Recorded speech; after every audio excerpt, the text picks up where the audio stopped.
l'Assemblée. Pour le groupe UMP, la parole est à Jean Leonetti.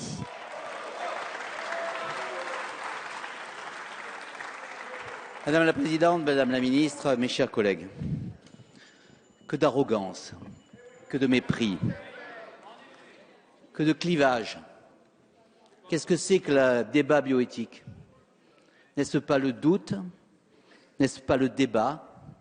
N'est-ce pas le respect?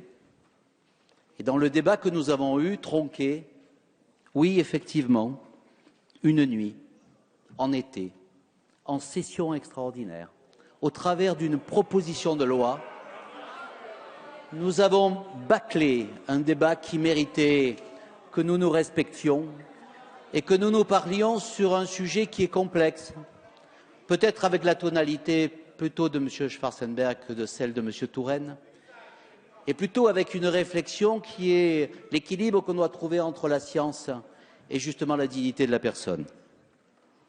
Pas de débat public. Et bien sûr, le débat public précédent disait dans sa première ligne que les citoyens consultés en jury souhaitaient le maintien de l'interdiction.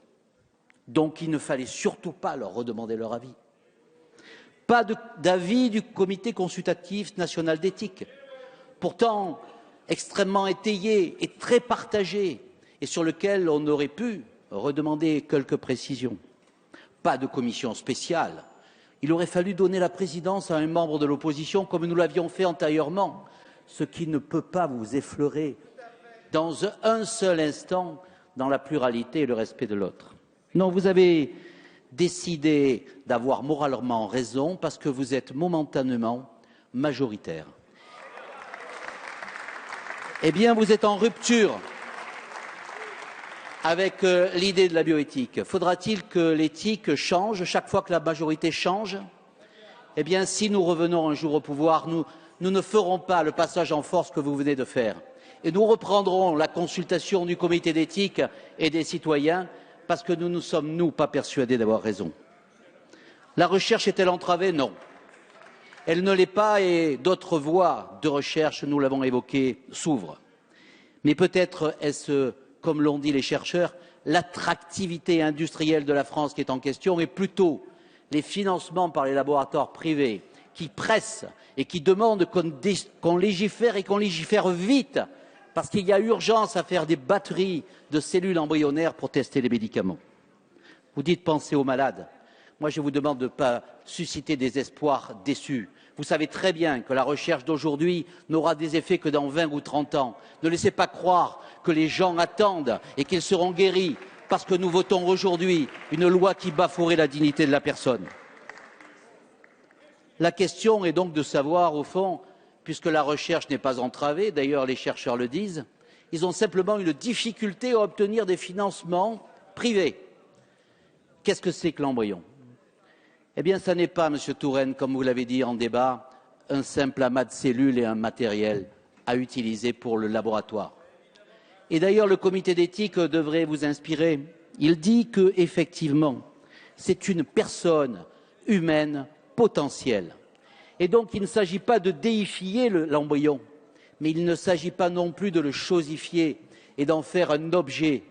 Et la même preuve, c'est que tous les pays du monde, et vous-même aujourd'hui, essayez de trouver des manœuvres de protection, parce que notre loi aussi nous demande de respecter la vie dès sa conception. C'est l'article 16 du Code civil. Est-ce que cela ne doit pas aussi nous inspirer?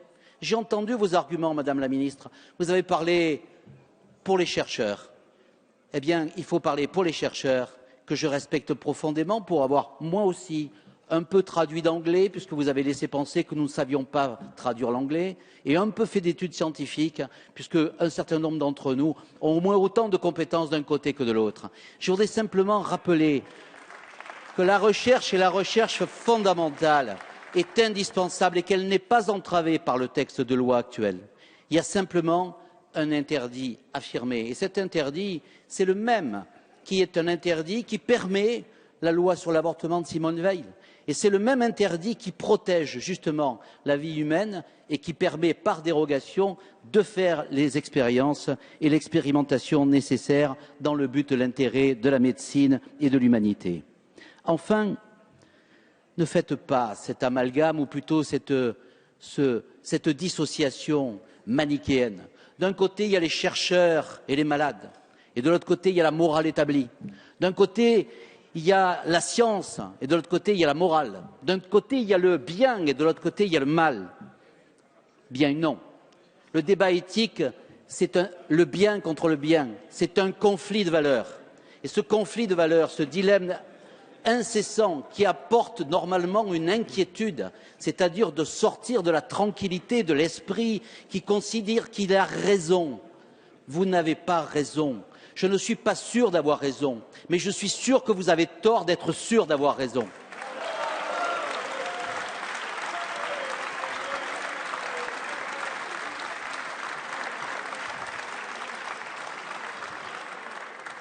L'humanisme, ça n'est pas de dire je suis le plus fort et je vous impose ma vérité. Ça n'est pas de mépriser l'autre parce qu'il est démocratiquement minoritaire. L'humanisme, c'est de considérer justement qu'il y a à la fois le besoin d'avancer et avec clairvoyance dans les voies du progrès et en même temps respecter la dignité de la personne, même dans ce qu'elle est, dans l'infinitésimal. Je ne résiste pas Faut conclure, à vous rappeler une dernière fois l'image d'humanisme qui est Ulysse dans Homère. Effectivement, Ulysse dans Homère passe avec son bateau devant un espace dans lequel les sirènes vont attirer le bateau vers les rochers. Et il sait que ces chimènes, et il sait que ces chants de sirènes peuvent amener sa perte. Et Ulysse se fait attacher au mât du navire et met de la cire à l'intérieur des oreilles. Mais comme visiblement vous ne suivez pas, j'essaye de vous expliquer avec pédagogie et patience les éléments qui devraient vous imprégner. Monsieur Leonetti, il faut conclure là. Ulysse Vous considère en avez déjà effet largement dépassé votre temps de parole. que les hommes qui mènent le bateau ne sont pas les citoyens. En revanche, il pense que lui, il ne doit écouter le chant des sirènes, parce que l'homme moderne comme l'homme ancien, doit approcher la vérité et ne doit avoir aucune entrave dans la recherche de la vérité. Ça veut bien dire donc qu'on doit approcher vers la vérité scientifique sans entrave. Mais il se fait attacher. Merci. La parole est à Jean-Christophe Fromentin pour le groupe UDI.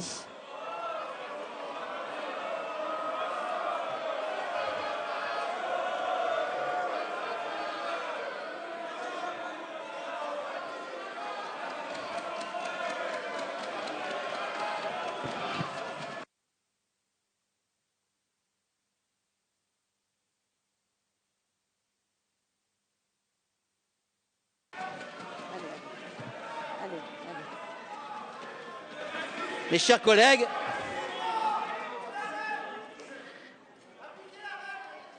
on applique la règle. Et simplement, je vous dis que nous voterons contre et nous déposerons un recours devant le Conseil constitutionnel parce que nous voulons à la fois la lucidité de la recherche scientifique, mais aussi la dignité de la personne humaine.